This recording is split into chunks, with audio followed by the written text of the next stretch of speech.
सामूहिक वंदे मातरम माघ मेले में एक दिन ऐसा, चूंकि वो तो 2026 आ जाएगा, लेकिन एक दिन सामूहिक वंदे मातरम सब लोग अपने शिविर में रह करके कोई एक दिन तय करेंगे बैठ करके कि किस दिन सामूहिक वंदे मातरम, क्योंकि वंदे मातरम कोई यह केवल राष्ट्रगीत नहीं है, राष्ट्र का महामंत्र है और इससे हर वह कार्य सिद्ध हो सकता है जिस लक्ष्य को लेकर के एक भारत श्रेष्ठ भारत के लिए, विकसित भारत के लिए, आर्थिक महाशक्ति भारत के लिए, सामरिक महाशक्ति भारत के लिए, गरीबी से मुक्त भारत के लिए, तुष्टीकरण से मुक्त भारत के लिए, भ्रष्टाचार से मुक्त भारत के लिए इस मंत्र का जाप कल्पवासी यहाँ आते हैं, वो भी सब करेंगे तो उसका असर बहुत व्यापक भारत के लिए होगा। बंकिम चंद्र चट्टोपाध्याय जी की प्रतिमा भी स्थापित होगी। हाँ, बंकिम चंद्र चट्टोपाध्याय जी ने यह वंदे मातरम महामंत्र की जो रचना किया और उनकी अगर मूर्ति यहाँ लगेगी तो पूरे देश के लिए गौरव का विषय होगा।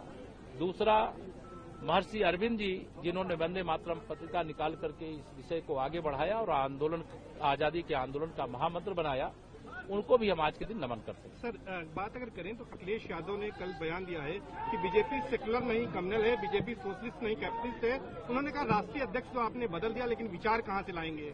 देखिए, श्री अखिलेश यादव जी जब से बिहार के चुनाव में अहंकार लेकर के गए थे और भगवान सीता मैया ने, भगवान तथागत बुद्ध ने और बिहार की जनता ने उनके अहंकार को चूर चूर कर दिया। उन्होंने कहा था कि अवध में हराए हैं और मगध में हराएंगे, और हम उनसे कहते हैं मगध में यानी बिहार की जनता ने उनको धूल चटा दिया, कमल का फूल खिला दिया, और अवध और यूपी की जनता उनको 2027 में सैफई भेज देगी।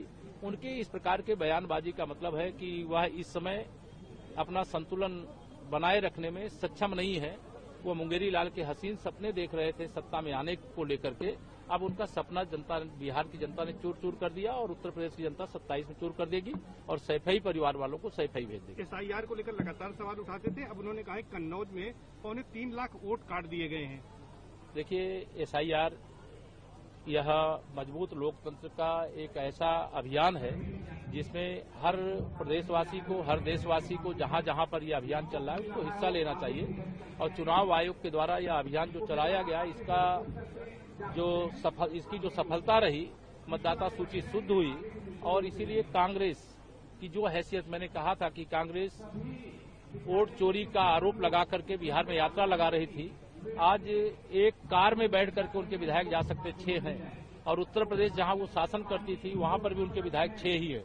तो कांग्रेस और समाजवादी पार्टी का भविष्य अंधकारमय है।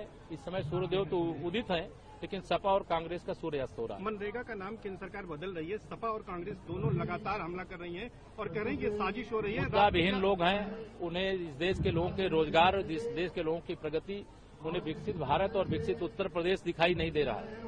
उनको दिखाई दे रहा है कैसे वोट बैंक की राजनीति करो, कैसे गरीब को गरीब बना करके रखो, कैसे बेघर बना के रखो, कैसे 1 रुपए में से 85 पैसे का घोटाला करो। तो वो भ्रष्टाचारी लोग हैं, तो उनको ये सब अच्छा नहीं लगेगा। माननीय प्रधानमंत्री जी देश के 140 करोड़ लोगों को दुनिया में सबसे आगे लाकर खड़ा करने के लिए देश की जनता के आशीर्वाद से वह सारे काम कर रहे हैं जो देश के हित में। अच्छा, पड़ोसी राज्य उत्तराखंड